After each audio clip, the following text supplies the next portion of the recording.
नमस्कार दोस्तों, आप लोगों का फिर से हमारा यूट्यूब चैनल केमिस्ट्री वाला दृष्टि पे सभी का स्वागत है।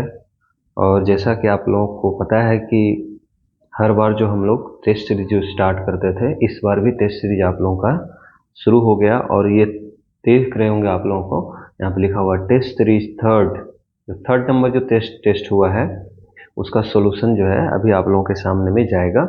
आप लोग सारे क्वेश्चंस को अच्छे से पढ़ेंगे क्योंकि इसका कुछ क्वेश्चंस बहुत ज़्यादा इंपॉर्टेंट है और जो इंपॉर्टेंट क्वेश्चंस है उसको विशेष रूप से आप लोग ध्यान दे करके उसका तैयारी करेंगे। हम सभी क्वेश्चंस का सॉल्यूशन एक एक करके दे रहे हैं ताकि पूरा एक्सप्लेनेशन के साथ, ताकि किसी भी तरह का कोई डाउट्स वगैरह इस क्वेश्चंस में अगर है आप लोगों को तो उस डाउट्स को कमेंट में आप लिख देंगे ताकि हम उसको फिर से उसको एक्सप्लेन कर दें और किसी तरह का कोई समस्या अगर आए तो हम उसको फिर से आप लोगों को बता सकें। तो कमेंट करके आप लोग बता देंगे कहीं कोई प्रॉब्लम अगर त्रुटि आती है तो। चलिए स्टार्ट करते हैं बिना समय गंवाए। जैसे आप लोगों का देखिए टोटल इसमें 42 क्वेश्चंस हमने दिया है। हर बार हम लोग 70 क्वेश्चंस देते थे, लेकिन इस बार हमने 42 क्वेश्चंस में, चूंकि एक्यूरेसी हम लोग जानना चाह रहे थे कि 70 में 35 कितना लोगों का आ रहा था, और अब हम लोग देख रहे हैं कि 42 अगर ऑब्जेक्टिव क्वेश्चंस आप लोगों को मिलता है तो उसमें कितने स्टूडेंट ऐसे हैं जो 42 में 35 मार्क्स जो है वो ला पाते हैं। तो ये एक्यूरेसी को अच्छी तरह से जानने के लिए जो हमने क्वेश्चंस की संख्या घटा दी है, और अब आप लोगों को देखना है कि कितने स्टूडेंट ऐसे हैं जिन्होंने 35 मार्क्स जो है वो 42 में प्राप्त कर पाए हैं। तो चलिए अभी हम आप लोगों का सॉल्यूशंस कर देते हैं ताकि जो भी बच्चे इस क्वेश्चंस का सॉल्यूशन नहीं मिला है, आंसर्स नहीं मिला है, वो इस वीडियो के माध्यम से आप सबका आंसर मिला लेंगे ताकि आप लोगों को पता चल जाए कि हमने क्या सही बनाया और क्या गलत बनाया। तो चलिए बिना समय गवाए हम लोग इसको शुरू करते हैं। क्वेश्चन नंबर फर्स्ट है, करा संक्रमण तत्व वे हैं जो, संक्रमण तत्व आप लोग को पता होगा कि संक्रमण तत्व हम लोग बोलते हैं डी ब्लॉक के तत्व को, और डी ब्लॉक में भी सारे तत्व नहीं, जैसे जिंक, कैडमियम, मरकरी ये सब को छोड़ करके हम लोग संक्रमण तत्व बोलते हैं। संक्रमण तत्व वो होता है जिसका डी ऑर्बिटल खाली होता है, याद रखना। संक्रमण तत्व वो होता है जिसका डी ऑर्बिटल खाली होता है, डी ऑर्बिटल वैकेंट होता है, ठीक है। तो इसमें कह रहा है कि संक्रमण तत्व प्रतिचुंबकीय होते हैं, नहीं प्रतिचुंबकीय नहीं। अक्रिय युग्म प्रभाव दिखाते हैं, बिल्कुल नहीं। मिश्र धातु नहीं बनाते हैं भाई, डी ब्लॉक के तत्व तो मिश्र धातु बनाते हैं, ये तो लिख दे हम नहीं बनाते हैं। फिर डी ऑप्शन में परिवर्तित ऑक्सीकरण संख्या दिखाते हैं, बिल्कुल सही जवाब है, पहला का आंसर डी हो जाएगा।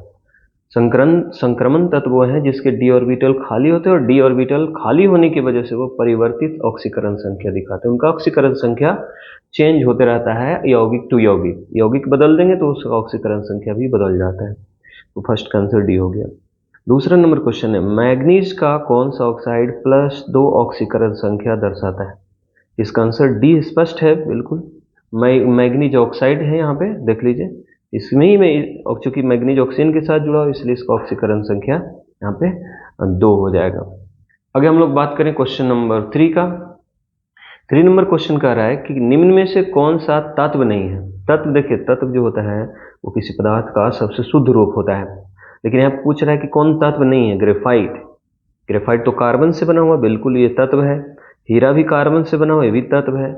गंधक जो देख रहे हैं, विषम लंबाक्ष गंधक, तो गंधक का जो फॉर्मूला होता है S8 होता है, ये भी सिर्फ इसमें सल्फर ही है, दूसरा तो कोई है नहीं, तो ये भी तत्व है, मतलब शुद्ध रूप जो है वो तत्व है।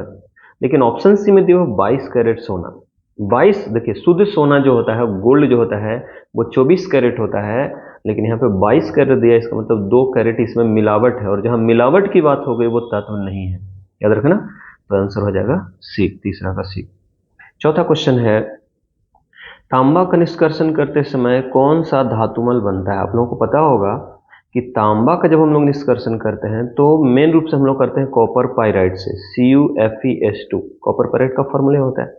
और जब हम लोग इसका जारण करवाते हैं, मतलब वर्जन करवाते हैं ऑक्सीजन की उपस्थिति में, तो ये बन जाता है कॉपर सल्फाइड, है ना, कॉपर सल्फाइड प्लस में आयरन सल्फाइड और प्लस में सल्फर डाइऑक्साइड निकल।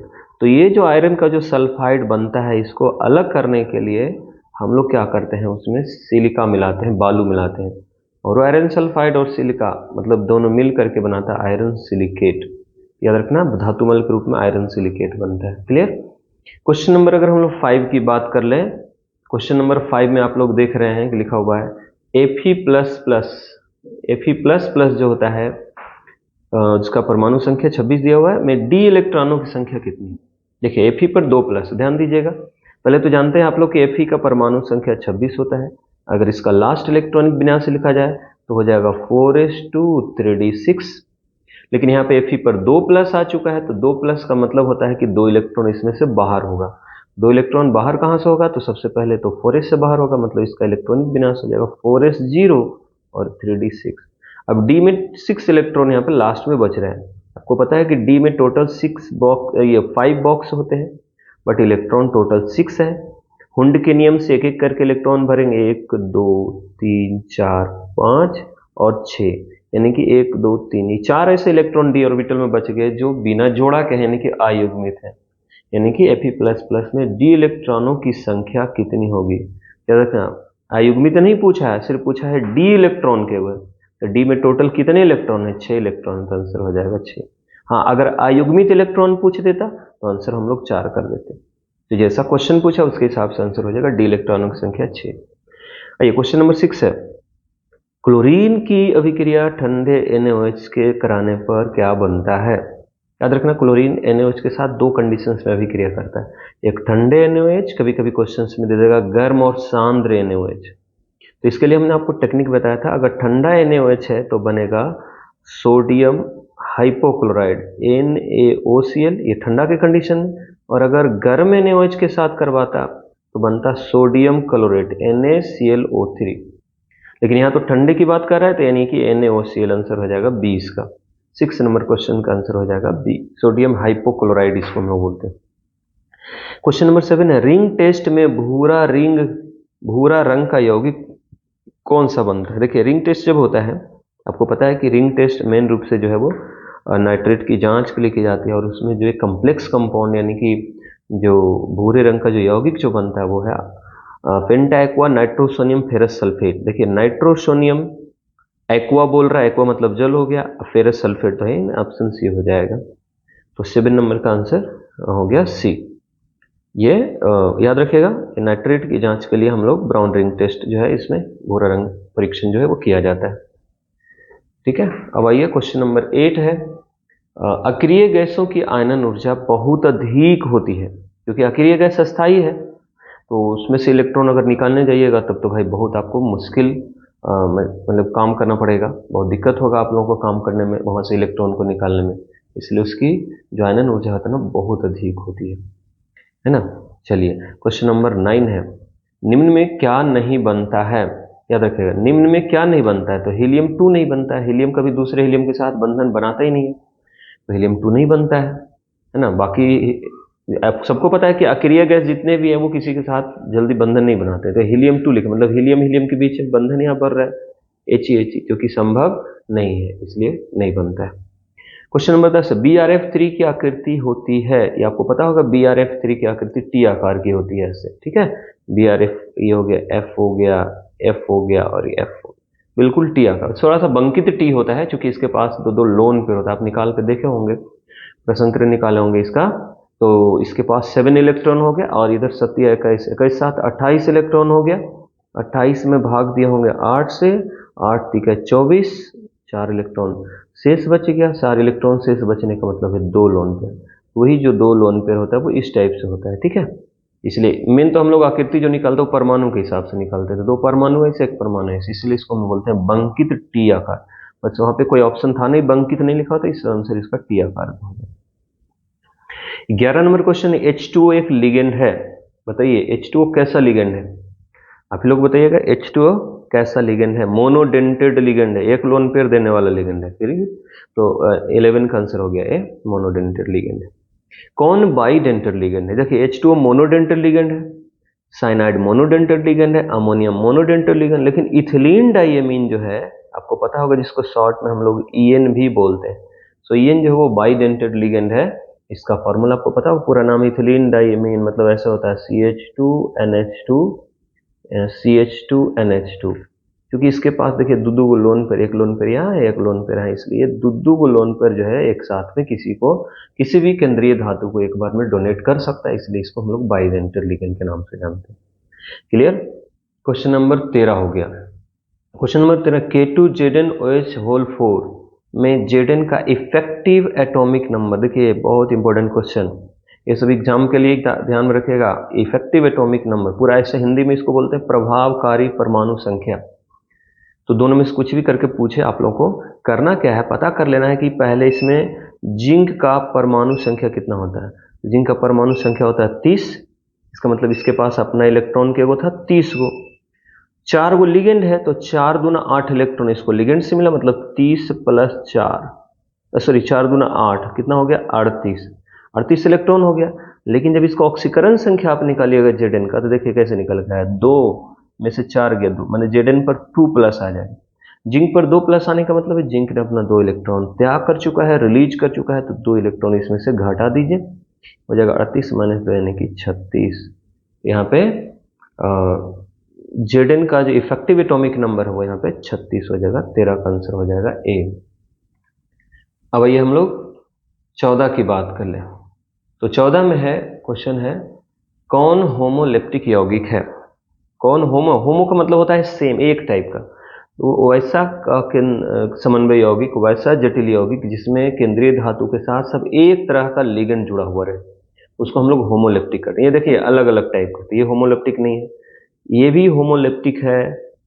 अच्छा, तो यहाँ पे ये जो आंसर हो जाएगा ना, इसमें से ए और बी दोनों में से कोई भी मारेगा ना, तो उसका आंसर ये हो जाएगा। ठीक है, ए और बी दोनों में से, क्योंकि एक ही चीज है यहाँ पे क्लोरीन, हम लोगों को क्लोरीन ब्रोमीन से नहीं मतलब है, बस एक तरह का लिगेंड अगर है केंद्रीय धातु के साथ तब हम उसको होमोलेप्टिक कहेंगे। तो 14 का आंसर ए और बी मिसप्रिंट हो गया है, दोनों में से कोई भी अगर आप लोग बनाए होंगे तो उसका आंसर सही हो जाएगा। 15 नंबर क्वेश्चन है ट्राई एमीन ट्राई एक्वा। देखिए ट्राई एमीन का मतलब 3 अमोनिया, ट्राई एक्वा मतलब 3 गो वाटर है, क्रोमियम 3 क्लोराइड, आंसर इसका ये हो जाएगा। इसमें तो 3 अमोनिया है नहीं, इसमें तो 6 अमोनिया है, तो ट्राई एमीन ट्राई एक्वा का मतलब यही हो गया है ना, NH3 का होल 3 और H2O का होल 3। क्वेश्चन नंबर 16 की बात कर लें तो डाई एमीन क्लोरिडो। डाई एमीन मतलब 2 एमीन, 2 अमोनिया, ये दोनों में 2 अमोनिया। क्लोरिडो सिर्फ क्लोरिडो है, डाई क्लोरिड नहीं, इसमें तो 2 क्लोरीन है। अच्छा, इसमें तो क्लोरीन है ही नहीं। एक मिनट, इस क्वेश्चन में हमने सुधार करवाया था ना, इस क्वेश्चन में हमने सुधार करवाया था, ध्यान होगा आप लोगों को। हमने दिया था डाई एमीन नाइट्रीटो दिया था, क्लोरिडो नहीं लिखा हुआ था।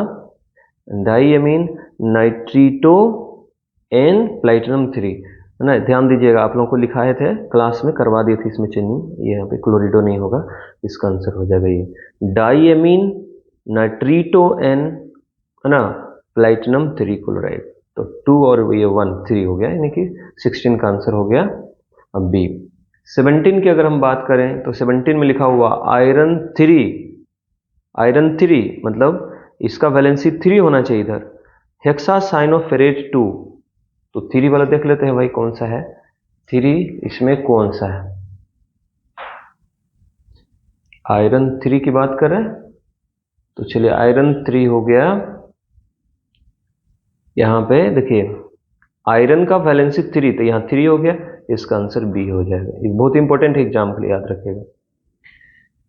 क्वेश्चन नंबर 18 है संक्रमण तत्वों के द्वारा अधिकतम ऑक्सीकरण संख्या कितना दर्शाया जाता है। याद रखिएगा +7 तक। KMnO4 देख लीजिए, इसका एग्जाम्पल है KMnO4 में Mn की ऑक्सीकरण संख्या +7 तक होती है, और Mn जो है एक संक्रमण तत्व, यानी कि संक्रमण तत्व का अधिकतम ऑक्सीकरण संख्या +7 तक होता है।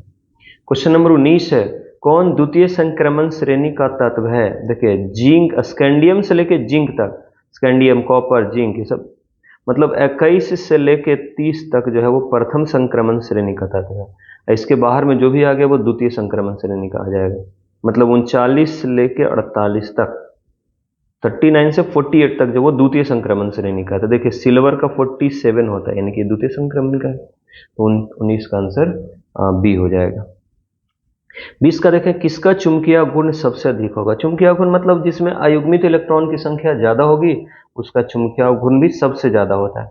पहले हम लोग पता कर लेते हैं अयुग्मित इलेक्ट्रॉन की संख्या किसमें ज्यादा, इसमें तो हो गया 3d7, सॉरी 25 होता है, 3d5 हो जाएगा इसमें। लोहा का 26 होता है तो 3d6 हो जाएगा, टाइटेनियम का 22 होता है तो 3D2 हो जाएगा, सबसे लास्ट वाला खाली लिख रहा है।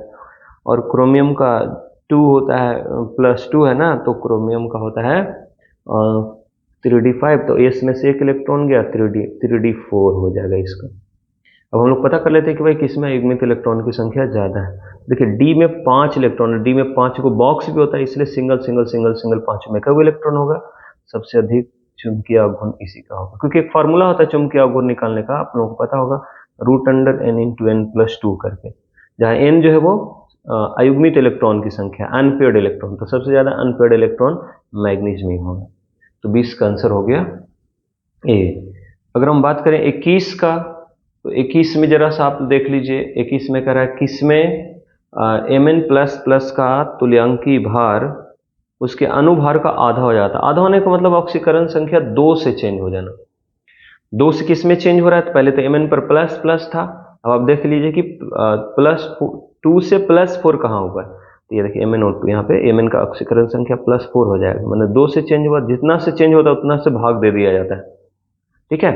ऑक्सीकरण संख्या मतलब तुल्यांकी भार बराबर होता है अनुभार बटा वैलेंसी। वैलेंसी का मतलब change in electron, change in ऑक्सीकरण संख्या, ऑक्सीकरण संख्या में जितना चेंजिंग होता है। तो 21 का आंसर बी हो गया। 22 है, निम्नलिखित में कौन सा आयन रंगहीन है। रंगहीन कौन होगा, जिसके पास सारा इलेक्ट्रॉन जोड़ा में होगा। चलिए चेक कर लेते हैं कि रंगहीन कौन है। तो कॉपर में अगर हम लोग बात करें तो इसका हो जाएगा 4s1, और 4s1 3D5, मतलब ऐसा हो गया, तो 2 इलेक्ट्रॉन निकलेंगे, यहाँ 0 हो जाएगा, यहाँ 4 हो जाएगा, इसमें तो रंगीन है। कोबाल्ट है, कोबाल्ट का 27 होता है तो 3D7 हो गया। निकेल का 28 होता है तो 28 में 3D8 हो जाएगा। आयरन का +3 है, मतलब कह रहा है कि कौन रंगहीन है, पूछ रहा है ना, तो निम्नलिखित में कौन सा आयन रंगहीन है, कौन सा आयन रंगहीन है। यहाँ पे अगर आयरन +3 की बात करें तो 26 मतलब 2, यहाँ पे हो जाएगा 3D5। इसमें तो सारे ऑप्शंस जो हैं वो सब के सब रंगीन ही आ रहे हैं, क्योंकि सबके पास बिना जोड़ा वाला इलेक्ट्रॉन है। तो क्वेश्चन नंबर जो 22 है उसमें आप कोई भी आंसर अगर कर देते हैं, क्योंकि इसमें ऑप्शन नहीं है, ठीक है। रंगीन अगर करेंगे तब तो कौन रंगहीन पूछ रहा है, तो रंगहीन तो इसमें कोई नहीं है, कॉपर प्लस कोई नहीं हो जाएगा इसका आंसर। एक मिनट सॉरी, ये कॉपर का 29 होता है ना, तो 3D9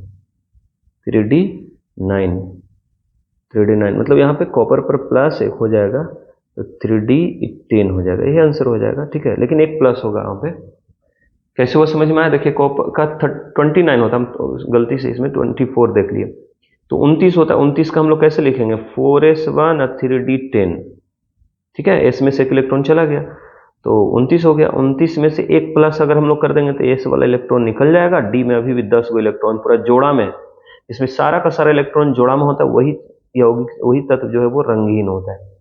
तो ये आंसर हो जाएगा ए 22 का। 23 का है, सामान्य अवस्था में क्रोमियम का सही इलेक्ट्रॉनिक विन्यास क्या है। सामान्य अवस्था में, नॉर्मल अवस्था में, तो नॉर्मल अवस्था में से एस में से एक इलेक्ट्रॉन निकल करके डी में चला जाता है। देखिए एस में से एक इलेक्ट्रॉन निकल के डी में चला गया, तो इसका आंसर ये हो गया।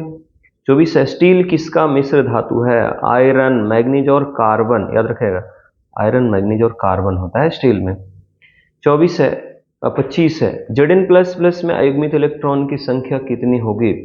Zn++ में अयुग्मित इलेक्ट्रॉन की संख्या कितनी होगी। देखिए Zn का परमाणु संख्या 30 होता है, तो 30 को लिखेंगे 4s2 3D10, लेकिन 2 को प्लस है तो 2 इलेक्ट्रॉन आप भी निकाल दीजिए, तो 3D10, डी में 10 इलेक्ट्रॉन है, सारा का सारा इलेक्ट्रॉन जोड़ा में है, इसलिए अयुग्मित इलेक्ट्रॉनों की संख्या 0 हो जाएगी। अब हम क्वेश्चन नंबर 26 की अगर बात कर लें, क्वेश्चन नंबर 26 में कह रहा है किसमें अयुग्मित इलेक्ट्रॉनों की संख्या सबसे अधिक है। अयुग्मित इलेक्ट्रॉन, इसमें तो अयुग्मित इलेक्ट्रॉन बिल्कुल 0 है, क्योंकि 4s2 और 3D10, ठीक है। 26 हो तो 26 में से 2 इलेक्ट्रॉन तो निकलेंगे, तो खाली बचा 3D6। निकेल का 28 होता है, ठीक है, निकेल का 28 होता है, इसका बच जाएगा 3D8। कॉपर ++ है, तो कॉपर प्लस प्लस है तो इसका हो जाएगा खाली 3d9। अब सब में देख लीजिए मिला करके, इसमें तो डी में सारे इलेक्ट्रॉन जोड़ा में है, यहाँ डी 6 गो है, इसका मतलब बॉक्स में जब सजाएंगे तो 4 इलेक्ट्रॉन यहाँ पे बिना जोड़ा को हो जाएगा। ये 8 गो है तो इसमें 8 गो है तो 1 2 3 4 5 होगी इधर, 6 7 8, इसमें अयुग्मित इलेक्ट्रॉन की संख्या 2 हो जाएगी। 9 गो है तो 5 4 9 अयुग्मित इलेक्ट्रॉन की संख्या, यानी कि आंसर इसका हो जाएगा बी। 26 का आंसर बी हो गया। अब अगर हम लोग बात कर लें क्वेश्चन नंबर 27 का, तो क्वेश्चन नंबर 27 में लिखा हुआ है कौन सा तत्व जो है वो ऑक्सीजन के साथ सीधे अभिक्रिया नहीं करता है। कौन सा तत्व ऑक्सीजन से सीधे अभिक्रिया नहीं करता है, मतलब वो कम अभिक्रियाशील है। तो देखिए प्लेटिनम जो है वो बहुत कम अभिक्रियाशील धातु है, वो जल्दी किसी के साथ रिएक्शन नहीं करता है। तो 27 का आंसर सी हो गया। 28 की हम लोग बात करें, निम्नलिखित में कौन धातु के ऑक्साइड अम्लीय हैं। देखिए सभी जो हो जाएगा इसमें, हमने एक पॉइंट आप लोगों को बताया था कि कुछ जो धातु का ऑक्साइड ऐसे प्रायः जो वो क्षारीय होता है, लेकिन कुछ धातु जिनकी ऑक्सीकरण संख्या ज़्यादा होती है ना, जैसे Mn2O7, V2O5, CrO3, जिसके ऑक्सीजन जैसे +6 है, +7 है, +5 है, ऑक्सीकरण संख्या जिसका हाईएस्ट होता है, खास करके डी ब्लॉक में, उनके ऑक्साइड जो है ना वो अम्लीय नेचर के होते हैं। तो इनमें से आंसर हो जाएगा इनमें से सभी। फिर हम लोग अगर बात कर लें क्वेश्चन नंबर 29 का, निम्न में से उभयधर्मी कौन। उभयधर्मी समझते होंगे आप लोग, उभयधर्मी ऑक्साइड का मतलब होता है जो अम्ल और क्षार जिसमें दोनों का नेचर हो। तो देखिए कैल्शियम ऑक्साइड, ये तो धातु का ऑक्साइड, ये क्षारीय होगा, ये भी धातु का ऑक्साइड है, क्षारीय होगा, ये भी क्षारीय होगा। लेकिन एल्युमिनियम ऑक्साइड एक ऐसा ऑक्साइड है जिसमें अम्लीय और क्षारीय दोनों का गुण होता है, इसलिए उभयधर्मी ऑक्साइड हो गया। 29 का सी। 5650 कूलम आवेश से NaCl के विलयन से प्रवाहित करने पर 5650 कूलम आवेश NaCl के विलयन से प्रवाहित करने पर कितना ग्राम सोडियम कैथोड पर जमा होगा। सॉरी 9650 है ना, हाँ सॉरी 9650 है। 9650 कूलम आवेश NaCl के विलयन से प्रवाहित करने पर कितना ग्राम सोडियम कैथोड पर जमा होगा। देखिए 96 से आप लोगों को पता होगा 96,500 कूलम का मतलब होता है 1 फैराड, लेकिन यहाँ पे कह रहा है 1 फैराड अगर हम लोग आवेश NaCl के विलयन से प्रवाहित करेंगे तो सोडियम जो है वो 23 ग्राम जमा होगा। सबको पता है 96,500 देंगे तो, लेकिन 9650 देंगे तो कितना होगा, तो 10 से इसमें डिवाइड कर दीजिए, आंसर आ जाएगा 2.3 ग्राम हो जाएगा। तो इसका आंसर बी हो गया 2.3 ग्राम। तो 9650 कूलम आवेश से 2.3 ग्राम सोडियम कैथोड पर जमा होगा। अगर हम बात कर लें 31 नंबर क्वेश्चन का, तो 31 नंबर जो क्वेश्चन है वो है 44.8 लीटर गैस में मोलों की संख्या क्या होगी। आप सबको पता है कि 22.4 लीटर गैस का मतलब होता है 1 मोल, तो 44.8 लीटर का मतलब कितना हो गया, 44.8 भागा 22.4, 2 मरतबे कटेगा, यानी कि 2 मोल हो जाएगा उसमें। 32 नंबर को, साबुन किसके द्वारा गंदगी को दूर करता है। पाइसीकरण, ये पढ़ाए हैं आप लोगों को सरफेस केमिस्ट्री में। 1 मोल H2O को O2 में बदलने के लिए कितने फैराड आवेश चाहिए। देखिए H2O को O2 में बदलना है, पहले बताइए H2O में ऑक्सीजन का ऑक्सीकरण संख्या कितना होता है, -2, और O2 में ऑक्सीजन का ऑक्सीकरण संख्या 0। -2 से 0 जा रहा है, इसका मतलब 2 से चेंजिंग हो रहा है, यानी कि आंसर हो जाएगा 2 फैराड। इसका आंसर हो जाएगा 2 फैराड। 33 का आंसर भी हो गया। 34 है, किसकी भास्मिकता सबसे अधिक है। किसकी भास्मिकता सबसे अधिक, देखिए हमने बोला था कि भास्मिकता अगर इस तरह का निकालना होना तो सबका संरचना बना लेंगे।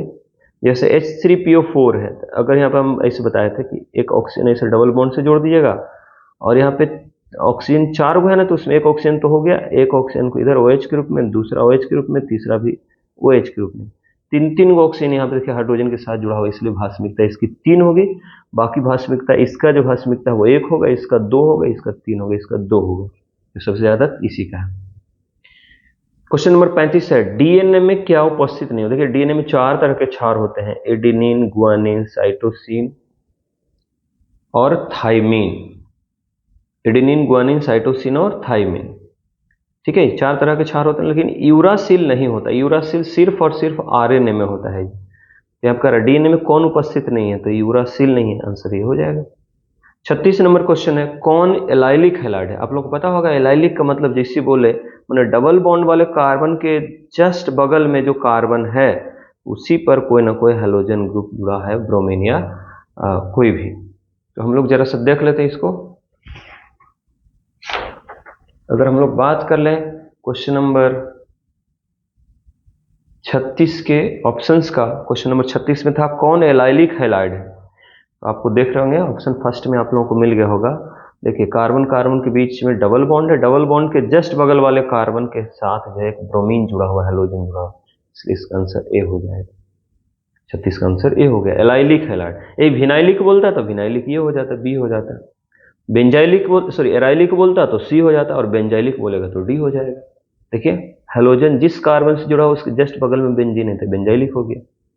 क्वेश्चन नंबर 37, कौन अपचाई शर्करा नहीं है? अपचाई शर्करा उसको बोलते हैं जो आप लोगों को पता होगा कि जिसमें एल्डिहाइडिक और कीटोनिक भाग दोनों फ्री होता है, जिसकी वजह से वो टॉलेंस अभिकर्मक और फेलिंग विलयन दोनों का अपचयित करता है। तो कौन कौन कर सकता है? फ्रक्टोज कर सकता है, लैक्टोज कर सकता है, माल्टोज कर सकता है, लेकिन सुक्रोज नहीं करता है, इसलिए सुक्रोज अपचाई शर्करा नहीं है। सुक्रोज जो वो अनअपचाई शर्करा में की कैटेगरी में आता है। क्वेश्चन नंबर 38 की बात कर लें तो एक अभिक्रिया दिया हो, देखिए डबल बॉन्ड है जी, और यहाँ पे ब्रोमीन भी है और सनलाइट भी दे दिया है। देखिए ध्यान दीजिएगा, सनलाइट जैसी दिया तो ये फ्री रेडिकल में टूटेगा, और डबल बॉन्ड पर फ्री रेडिकल वो जल्दी बनता नहीं है, स्टेबल नहीं होता है। तो ये ब्रोमीन जब भी जुड़ेगा तो सिंगल बॉन्ड वाले के साथ जुड़ेगा, तो डबल बॉन्ड जैसे वैसे ही रह जाएगा, सिर्फ इसमें यहाँ से एक हाइड्रोजन हटेगा और यहाँ पे जाके एक ब्रोमीन जुड़ जाएगा। तो डबल बॉन्ड कहाँ गया? CH2 डबल बॉन्ड CH, और CH2 यहाँ से एक हाइड्रोजन हट के देखिए यहाँ Br जुड़ गया, आंसर इसका बी हो गया। 38 का आंसर बी हो गया। अगर हम लोग 39 की बात कर लें, क्वेश्चन नंबर 39 कह रहा है एनिमल स्टार्च के नाम से कौन जाता है? सबको पता होगा एनिमल स्टार्च के नाम से ग्लाइकोजेन को जाना जाता है। ग्लाइकोजेन जो है वो खास करके एनिमल का कार्बोहाइड्रेट है, मुख्य रूप से जानवरों के मस्तिष्क में और लीवर में मौजूद होता है ग्लाइकोजेन। यह मीलोपेक्टिन का बना होता है, इसलिए ग्लाइकोजेन को एनिमल स्टार्च के नाम से हम लोग जानते हैं। ठीक है, तो क्वेश्चन नंबर 39 का आंसर भी हो गया। फ्रक्टोज में कायरल कार्बन की संख्या कितनी होती है? देखिए फ्रक्टोज में कायरल कार्बन की संख्या 3 होती है। आप लोगों को याद होगा हमने फ्रक्टोज का स्ट्रक्चर भी बताया था कि ये होता है, C डबल बॉन्ड O, यहाँ पर हो गया HOH, यहाँ पर हो गया OHH, यहाँ पे हो गया HOH, CH2OH। ये देखिए यही 3 गो जो कार्बन है ना फ्रक्टोज में, ये तीनों के तीनों कायरल कार्बन होते हैं। याद रखिए आप, फ्रक्टोज में कायरल कार्बन की संख्या 3 होती है। यही अगर ग्लूकोज होता तो कायरल कार्बन की संख्या 4 हो जाती। ग्लूकोज में 4 होता है, फ्रक्टोज में 3 होता है, सुक्रोज में 9 गो होता है। इस तरह से कायरल कार्बन मौजूद होता है इसमें। क्वेश्चन नंबर 41 है CH3Br, देखिए मिथाइल ब्रोमाइड है, मैग्नीशियम के साथ रिएक्शन करवाए। जैसे मैग्नीशियम आया आपके दिमाग में पहला बात है स्ट्राइक आना चाहिए, मैग्नीशियम का मतलब होता है ग्रिग्नार्ड। कौन सा अभिक्रिया? ग्रिग्नार्ड अभिक्रिया। सोडियम रहेगा तो ऊर्ज अभिक्रिया, मैग्नीशियम रहेगा तो ग्रिग्नार्ड की हम लोग बात करें। 41 का आंसर बी हो गया। फिर है 42, क्वेश्चन नंबर लास्ट क्वेश्चन है 42, कह रहा है कि इसमें SN2 अभिक्रिया तीव्र होगी। आप लोग को पता होगा SN2 अभिक्रिया के लिए हमने एक ऑर्डर आप लोगों को बताया कि SN2 अभिक्रिया जो है ना वो सबसे फास्ट जो प्राइमरी में होता है, उससे स्लो सेकेंडरी में होता है, उससे स्लो टर्शियरी में होता है। लेकिन यही अगर SN1 की बात करें तो सबसे फास्ट SN1 जो सबसे फास्ट टर्शियरी में होता है, उसके बाद सेकेंडरी में होता है, सबसे स्लो प्राइमरी में। लेकिन चूंकि SN2 अभिक्रिया की बात कर रहा था तो पहले आप लोग को प्राइमरी देख लीजिए। तो SN2 अभिक्रिया ये देखिए, ये सेकेंडरी है, ये भी सेकेंडरी है, ये टर्शियरी है, ये प्राइमरी। 42 का आंसर ए हो गया। SN2 अभिक्रिया जो है ए में सबसे फास्ट। SN2 का मतलब क्या होता है?